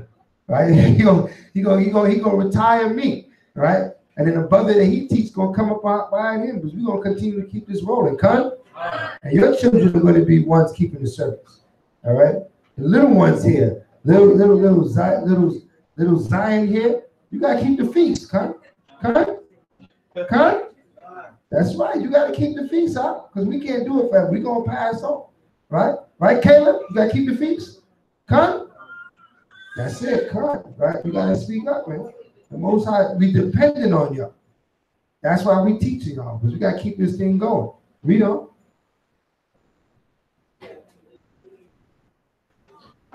Verse 43. And the Most High said unto Moses and Aaron, This is the ordinance of the Passover. This is the what? This is the ordinance of the Passover. Right, so what's an ordinance? It's an order. It's a direct order. Okay? The ordinance of the Passover. This is order. This is what you need to do. Read on. There shall no stranger eat thereof. There shall who? No stranger eat thereof. No what? No stranger eat thereof. We are not inviting any strangers into our Passover. Everybody understand that? What's a stranger? That's right. These heathens are uninvited to the Passover. Okay? This is Israelite only. Come? Read on. But every man's servant that is brought for money. Now, if you happen to have a servant of the other nations, you brought that servant for money, mean that servant belongs to you. Now, do we have servants today? We can't buy service right now. We can't buy service right now. But that time is coming back. But right now, we can't buy service. Why? Because we're still in servitude. We're still in servitude. When our servitude is ended, then we can buy service. But right now, we the servant. Read on. When thou hast circumcised him. When you have what? Circumcised him. That's physical and spiritual. That servant needs to be circumcised. So they got to make sure that they're circumcised if it's a male, right? And if it's a female, in the spirit circumcised, right? And the male in the spirit circumcised. Meaning what? They got to keep the commandments. Read on. Then shall he eat thereof. Then he can take part in the feast. But you can't just roll up to the feast, right? Johnny from the job, I hear you guys having a feast, right? You heard wrong. You need to go down the street, right? Right? You got the wrong number. You got the wrong building, right? No rolling up. Read on. A foreigner and a hired servant shall not eat thereof. A foreigner or a hired servant. Now we can have hired. Those of you that own companies, you have hired servants that you pay. They pay a paycheck. They come and work, right? But that is your servant. You don't own that person. If that person wants to leave, they can quit tomorrow. When you got a servant, they can't leave, right? They can't walk away, right? They can't say, I'm tired of this. They don't care what you're tired of, right? You're going to continue to work, all right? Or judgment is coming to you. There, Esau used to have a man they called the cracker, right? Why? What was his job? There you go, right? The new cracker is going to look like us. Okay? It ain't gonna look like that saltine cracker. It's gonna be more like a wheat cracker or something like that. It's gonna look a little different. All right? But a cracker nonetheless. All right? Read on. Read on. In one house shall it be eaten. Uh-huh. Thou shalt not carry forth out of the flesh abroad, out of that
Because you can't change the commandment.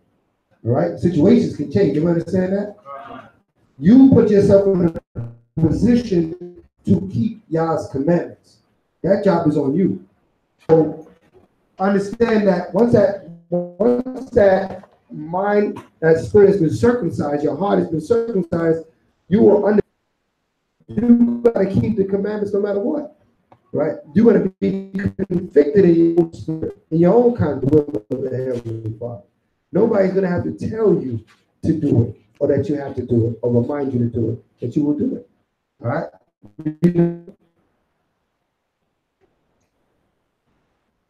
Verse 18. He doeth execute the judgment of the fatherless and widow, and loveth the stranger, him food and raiment. Right, come on. Love ye therefore the stranger, for ye were strangers in the land of Egypt. Right. Thou shalt fear the Most High thy power, him shalt thou serve, and to him shalt thou cleave. That's right. So now we don't go around, right, in our time of rulership, harassing the strangers, right? Because we were strangers in Egypt. But they're not Hebrew Israelites. Whether we don't, we're in a time period now that we're coming out for what? Being ruled by the strangers, by the servants. Servants have rule over us. So we're trying to break those chains of rulership over our mind, over our spirit. So we separate ourselves from these strangers. But when the Most High set us up in our kingdom, these strangers gonna work for us. Right? They're gonna be doing the work of the Most High for us. Because they can't work for the Most High directly. They got to come through Israel. That's the order that's going to be set up on this earth. All the other nations got to come through Israel to serve the Most High. Right? Guys to those nations. You're going to be the priest to those nations. And they got to what? Serve the Most High through you. Right? So that's when the order is set up. When that's the order is set up, they got no time. What are you vexing the stranger for? Right? There's no time. What are you going to gain out of that? But right now, today, we got to what? Separate ourselves from these strangers. We got to part from them. All right? In our spirit, until the Most High parts us from them in our flesh. Everybody understand that? All right. So always have to understand it when you go through the scripture and understand what the scriptures say. All right? Go back to the portion.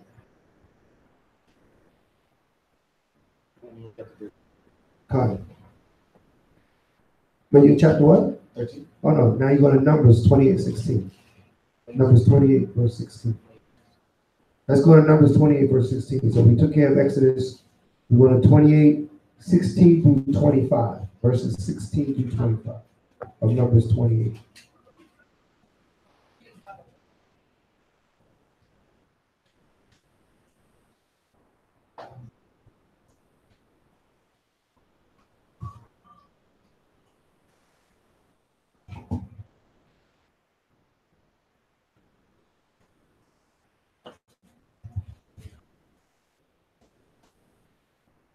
Read. The book of Numbers, chapter 28, verse 16. And in the 14th day is the Passover of the Most High. And the 15th day is the feast.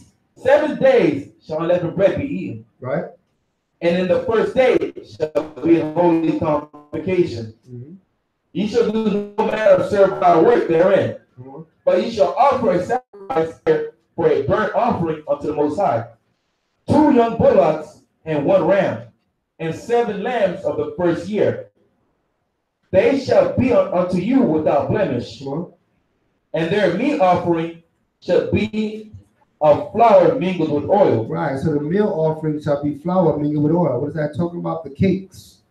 The cakes shall be made. Read on. Right, the cakes. Read on.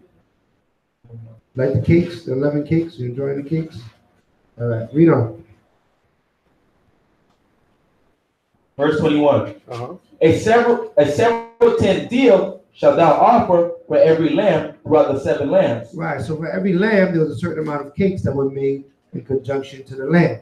Everybody got what? Unleavened bread, and they got the lamb. They had both. It wasn't so much lamb and not enough unleavened bread, or too much unleavened bread and not enough lamb. They had a ratio of lamb to cakes that everybody received. Right? We don't. Throughout the 7 lambs, and for a sin offering. Come on. To make an atonement for you. Read. Ye shall offer these beside the burnt offering in the morning. Come on. Which is for a continual burnt offering. Come on. After this manner, ye shall offer daily throughout the 7 days the meat of the sacrifice made by fire, of a sweet savor unto the Most High. Come on. It should be offered beside a continual burnt offering and its drink offering. And on the seventh day, ye shall have a holy convocation. Ye shall do no servile work. Also in the day of the first fruits, when ye bring a new meat offering unto the Most High, after weeks be out, ye shall have an holy convocation. Ye shall do no servile work, but ye shall offer the burnt offering for a sweet savor unto the Most High. Come on. 2 young bullocks, 1 ram, 7 lambs of the first year, and their meal offering of oil, 3 tenth deals unto 1 bullock, 2 tenth deals unto 1 ram. Past 25? Yes. Okay. So that's it on Numbers. Let's get Joshua 5 and 2. And Joshua 6 and 1. 5 and 2 to 6 and 1.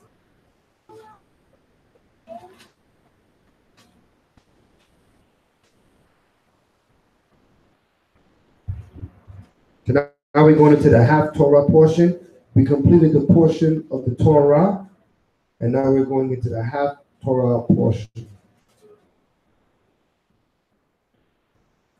Now, the half Torah portion is not half as in half the Torah. It's talking about after the Torah, the portions that came into play after the Torah. So these are the books that come Joshua and on. These are the books, right, that precede the Torah portion. All right. Let's read. The book of Joshua, chapter 5, verse 2. At that time, the Most High said unto Joshua, make these sharp knives, and circumcise again the children of Israel the second time. So make you sharp knives and circumcise the children of Israel the second time.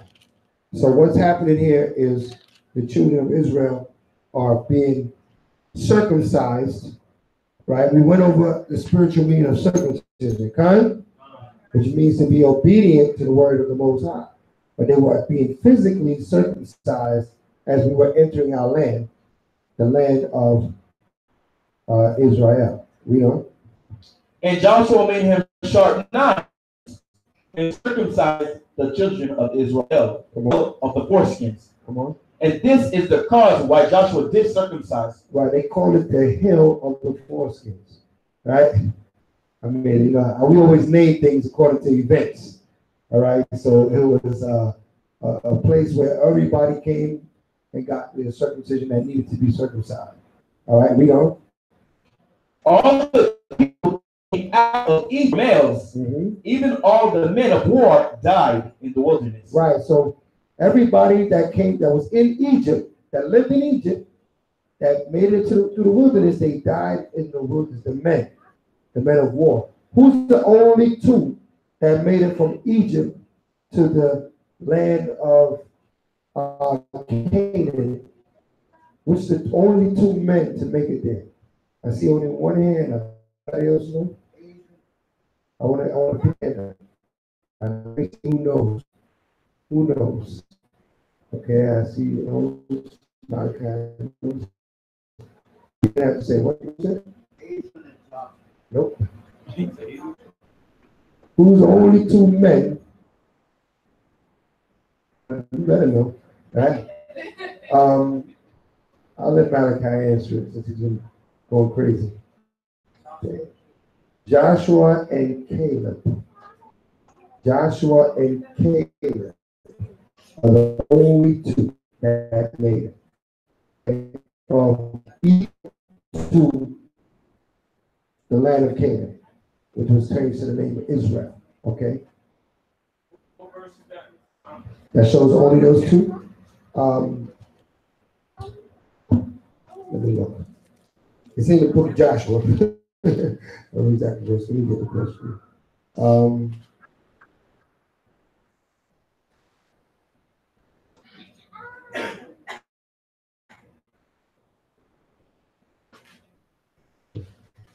And he sent the spies. We'll get it for you in a moment. We'll read on. Read on where you at. We're gonna get that verse. We'll prove it in a moment. Where's Yakana? Yakana. Look at that verse for me where it shows Joshua and Caleb was the only two that made it to the motherland. Read on. After they came out of Egypt, verse 5. Now all the people that came out were circumcised, but all the people that were born in the wilderness by the way as they came forth out of Egypt, them they had not circumcised. Right. So the time that we were in the wilderness was how long? We're in 40 years. You can have quite a bit of children in 40 years. Okay. Your children have children in 40 years, huh? So in that 40-year span, we were having children out there in the wilderness, but these children weren't getting circumcised because we were transient. We were moving from place to place. So now we're entering into our land again. All these males that were born in the wilderness had to get circumcised, right? Because circumcision is a sign between us and the Heavenly Father. Circumcision is a very important sign. So any of the daughters, the men or the women in here, you have children, make sure that your child gets circumcised, because in Florida, they don't just circumcise the child. You have to pay for it. Okay? You have to make sure you pay and you set it up with your doctor ahead of time, right? That when your child is born, that your child is to be circumcised.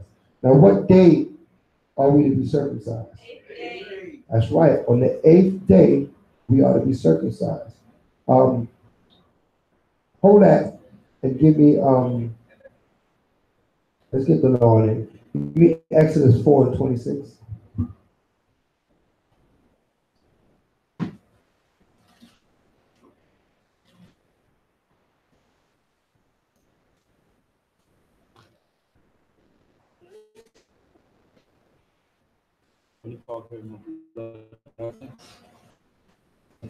Huh? When Moses watched all the bloody husband. You circumcised it? Yeah, when the court of the sharp stone, right? Yeah. Okay. I'm gonna start from 25.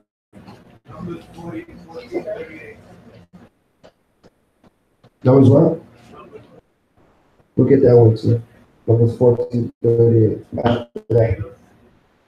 Over time. The book of Acts, chapter 4, verse 24. And it came to pass by the way in the inn that the Most High met him. Then Zipporah took a sharp stone and cut off the foreskin of her son and cast it at his feet and said, surely a bloody husband art thou to me. Right, so what? She cut off his son's foreskin because he wasn't circumcised. So she circumcised him right away because circumcision was right. Go ahead. What's that for Caleb? Yeah, for Caleb. Okay. Will you still see one? Let's get that. Yeah. Acts 7. Yeah. I thought I was going to go. It says Acts 7. 8. That's where I was going. Acts 7:8.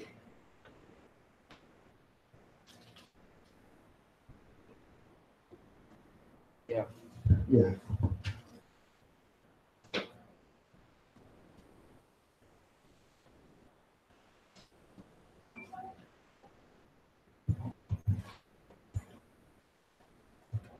Go ahead. Read. The book of Acts, chapter 7, verse 8. And he gave him the covenant of circumcision. Right. And so Abraham begot Isaac and circumcised him Right. the 8th day. The what day? The 8th day. Right. So all your sisters need to hear this, because you will be there when you have your child, and you'll be at the doctor, and you'll be going back and forth when you're going through your pregnancy. Tell your doctor that you need to circumcise your child on the 8th day. Tell them that from the beginning. Don't wait till it's the last week and spring it on, and then now there's some scheduling, because you gotta let them know. Because if they say, "Oh, I can't do that," you need to find another doctor. right? Because you're going to have your child circumcised on the 8th day. Everybody understand that? That power is in your hand. That power is in your hand to make sure your son is circumcised on the 8th day. Okay? Read, brother. Yeah, I want to ask you a question. Circumcision is supposed to be for one of y'all, or maybe Yasha'Allah, right? Not from the nation, though. Well, in this captivity, it's hard to do that. If we could, if you have an opportunity that a brother is trained for the circumcision and certified, then yes, you could have the brother do it. And you can get trained and circumcised. If any brother is aspiring to get trained and circumcised for circumcision, right? They're trained, I'm saying it again, and certified that you know what you're doing. That's not something to be playing with, right? To do circumcision, go and get trained and certified. All right. I know a brother up north. He was trained in service and certified to do the circumcisions. So it's possible to do that and get that done. So get it done for the nation. You be that brother. Maybe you that brother. Right? Maybe you get trained and circumcised to do the circumcision, and then we bring it all in. And Brother Malak, go see Brother Malak. He goes, circumcise your son. Okay. What are you gonna say, Esther? Say it louder. You have to be a nurse. Okay, so you gotta be a nurse. So be a nurse and then get circumcised. I don't know if that brother was a nurse though, but I'll see. But he had circumcision. He had his circumcision certificate and everything, and he went around the whole country circumcising people. But I know he had that. His document. Yeah. Right. We're gonna do that exactly what it takes to be it, huh?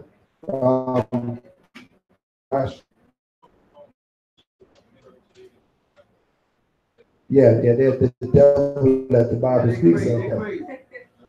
Yeah. When you read it, right? In the scripture, it said what? A sharp what? Knife or stone, but that represents a knife. All right. Esau is the devil. He did some circumcision using his mouth to do. Listen, he's just wicked. That's his wickedness. All right. So we don't get down them Amalek rituals. All right, them guys is reading out of other books. They read out of the Kabbalah and the Talmuds, and that's where they come up with these things. That's not Torah. Okay, Torah says it's to be cut, right, using surgical utensil, or there's actually a device that they use just for that purpose, and it makes it very quick and easy. All right, well, easy for the doctor. All right, so read on. And Isaac begot Jacob, Uh-huh. and Jacob begot the 12 patriarchs. Uh-huh. So that's it on that. So as you can see, this has been amongst our people from the beginning. Abraham had the covenant of circumcision. You now have that covenant of circumcision. So make sure your sons are circumcised. Come?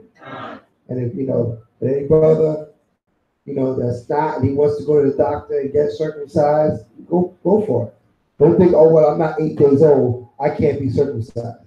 Joshua was circumcising all that was born. They were different ages. Some of these people that was being circumcised at the time of Joshua was what, 30, 40, right? 20 years old, 10 years old. It didn't matter their age. They got circumcised anyway. Okay? So if the moment you have the ability to do so, and you're not circumcised, seek after it and get yourself circumcised. Correct? All right, read on. Go back to let's read that on Numbers, dealing with the Joshua and Caleb, which was Numbers what, 26? 26:63. The book of Numbers, chapter 26, verse 63. These are they that were numbered by Moses and Eleazar the priest, who numbered the children of Israel in the plains of Moab, right, by Jordan near Jericho. Come on. But among these, there were not a man of them whom Moses and Aaron the priest numbered, when they numbered the children of Israel in the wilderness of Sinai. Come on.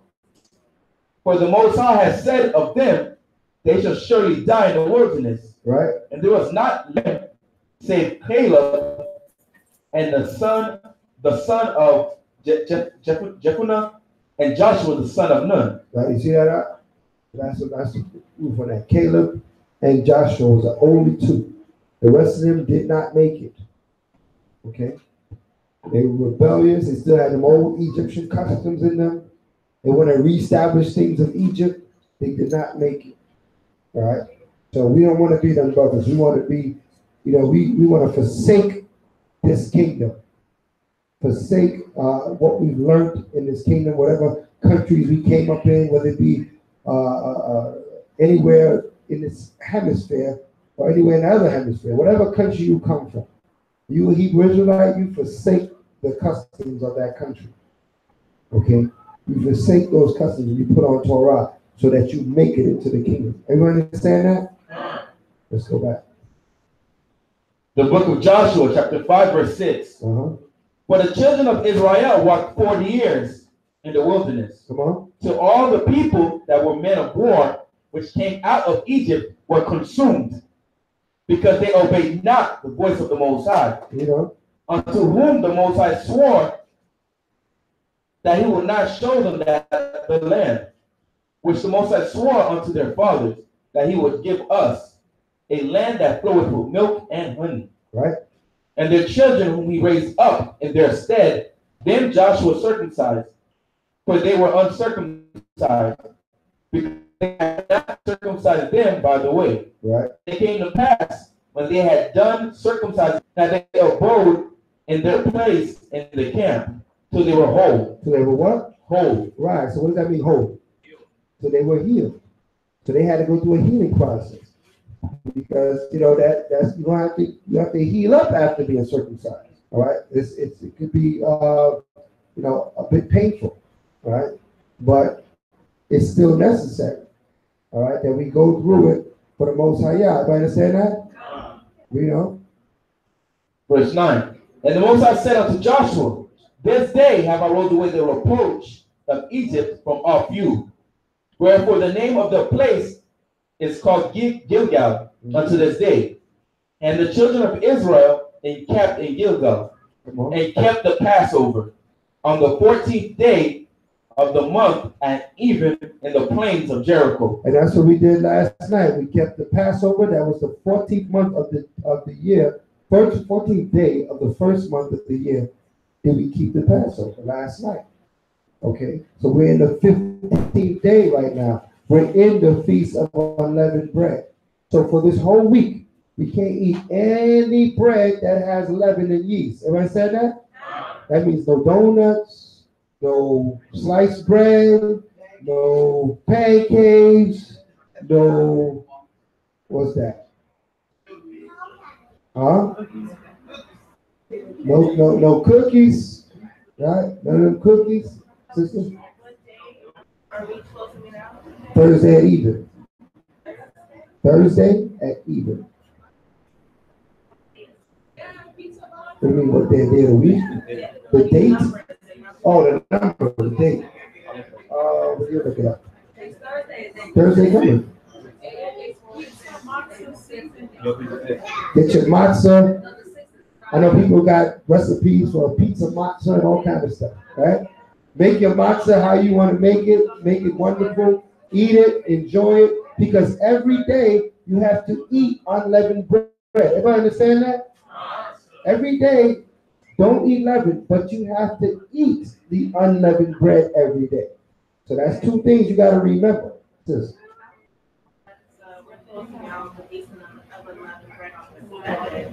And I took off the 7th. What is the 7th? What day of the week is that? Saturday. All right, but you got to count. 7 days would not put you on Saturday. That'd be 8 days, right? That's why we got to count. We got to, even though you told something, you got to say, well, is that mathematically correct? It's sundown Thursday, right? Because that begins the 7th day. It's a solemn assembly, right?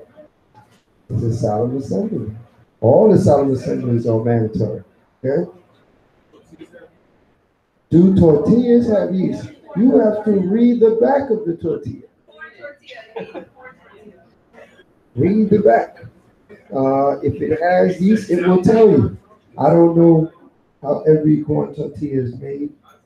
I'm the worst. I'm not a chef at all.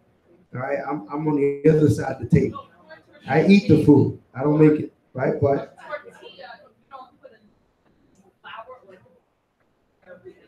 right, you gotta read it.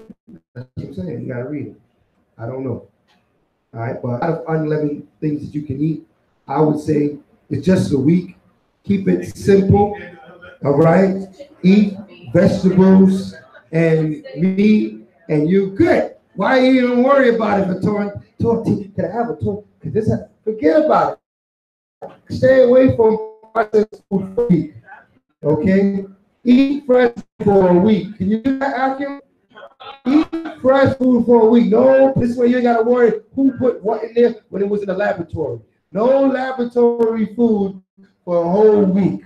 Nothing that came in the box. All right? If it didn't come off the fire or go out the ground or was don't eat it.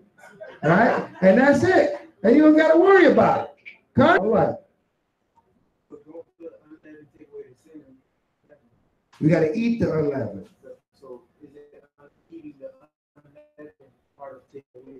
Right. Or eating the unleavened is just part of us being obedient. Removing the leaven from your house is removing the sin. The fact that you took the unleavened, the leavened bread out of your house is a process of removing of the sin. All right. But you eating the unleavened every day is just part of us being obedient, to the word of the Most High. That they ate these 11 cakes for these amount of days. Okay, so that's what that plays. All right. Read on. The book of Joshua, chapter 5, verse 10. And the children of Israel encamped in Gilgal and kept the Passover on the 14th day of the month at even. Come on. In the plains of Jericho. Read. And they did eat of the old corn of the land. They did eat what? Of the old corn of the land. Right, so you can eat some corn, right? On the morrow after the Passover. Right, a day after the Passover, they had some corn. All right, so when the sun goes down tonight, have some corn tonight, if you want to, right? If it suits your fancy, right? Read on.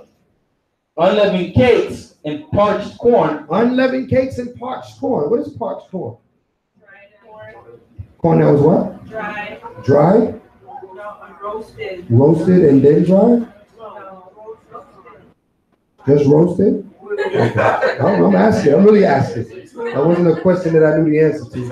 I don't know what parched corn is, so I'm asking. On an open fire?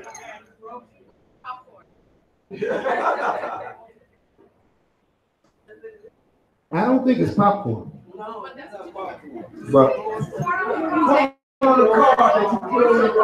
when you roast it on the fire, right? Yeah. We have to Google parched corn. We gotta Google everything nowadays. Can somebody Google parched corn and see what Google has to say? But I think it's just roasted on the fire. Like, man, I was out in what was I? Trinidad some weeks ago, and they have them around the side of the road, man. They parch the corn right on the fire, on the coal, and they sell it to you right on the spot. You pull up, lady out there, and she just turned that. Man, that thing tastes so good you wouldn't believe it. I wanted to drive back. I said, "Dad, we go back and get some more of that." And it's up in the hills somewhere, but they just out there in the hills, just corn cooking, right? You got it on the Google? All right, hold on. She's got it, right? And it was grounded into fine powder, seasoned with salt and sugar. Okay, so it's like a meal. So it's like cornmeal. That's what it is. Parched corn, it's like cornmeal. Anybody got anything else different? Dried and ground, that's what you got? Brown and ground. It says ground, but what you got? You might have something different, right? Yeah. I mean, You can see corn kernel. It says roasted. Where the definition of parched? That means roast. Roast. That's what parched means. Okay. Anybody got another definition? Parch means to roast under heat. Roast under heat, parched. That's So it. she got, sorry. Like I said, there's many, Esau's definitions, he's gonna have a bunch of definitions for the same thing. That's how he get that. But until we read the word in the Hebrew and see what the Hebrew word says and what the Hebrew word means, that's when we get the full understanding. We can see that it means roasted. We got that understanding, so we're gonna go with that. Okay? Pictures of the corn separated from the cob. It looks like they roasted. Okay, in a pan. Right. They didn't. So they make us, Right. okay, so they make a meal. Yeah, like if you put corn kernels in the Whether you do it on the cob or off the cob, it don't really matter. They had, right, and it was cooked, right, and it was hot to fire. I mean that it was roasted to a dry way, right? All right, so not all parts. But the book of Joshua, chapter 5, verse 12. The seeds on the morrow after they had eaten of the corn of the land. Right. The children of Israel manna anymore. Mm-hmm. But if they eat of the fruit of the land of Canaan that year. Right. So what? No more manna. At that point, we were just eating of the fruit of the land. So that's what we're going to do. Eat of the fruit of the land. Eat the fruit and the vegetables this week. Right? You can't get no processed food. Now, you got to weed that out of your diet anyway. All right? Because you don't know. You saw with them processes, them long paragraphs in the back of that food, you don't know what you're eating. You have no idea what polysorbate isolate, that dicarbonate is. You don't know what that is. Right? You have no idea what that is. You have to go look it up. You look it up, be surprised. You might see a picture of a swan. Right? Say, again, right? So Esau played a lot of tricks on us, man. Let's be smarter than him. Let's try to get him out of our diet. Get Esau out your diet. Right? Eat stuff that was in a form in which it was created. If this is what it looked like when it came off the tree, eat it that way. This is what it looked like when it rolled under the earth or out the earth, eat it that way. Right? So this way you know there's no any middleman in the situation. Understand that? It's better for you, whole foods are better for you altogether. All right? We don't. 6 and 1, you at 6 and 1? 5, 2 to 6 and 1. Joshua chapter 6, verse 1. Mm-hmm. Now Jericho was stretched up to the children of Israel. All right, so that's going to Jericho at that point. So now we're going to, it's 3:08 at this point. We're going to take the break. After the break, we're going to pick it up with St. John 19:31. Cut? So we're going to take a half an hour break. Enjoy, stretch your legs, and we'll get back into it. Hallelujah. Hallelujah.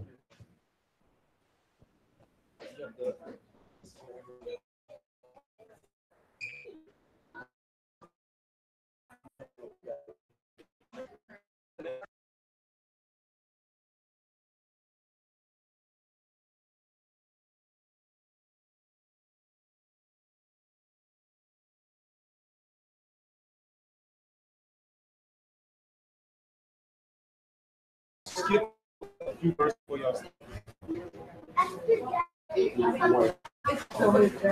Joshua, we talking about corn. They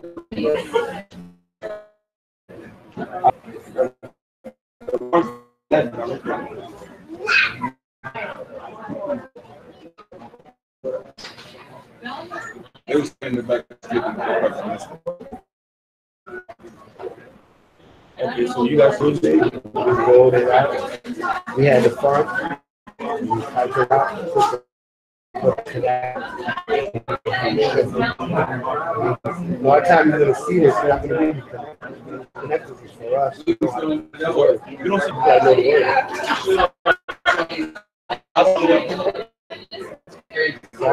kind of like you see a word. You don't look at a word and go shepherd. You know it's shepherd because you speak Hebrew. You speak English.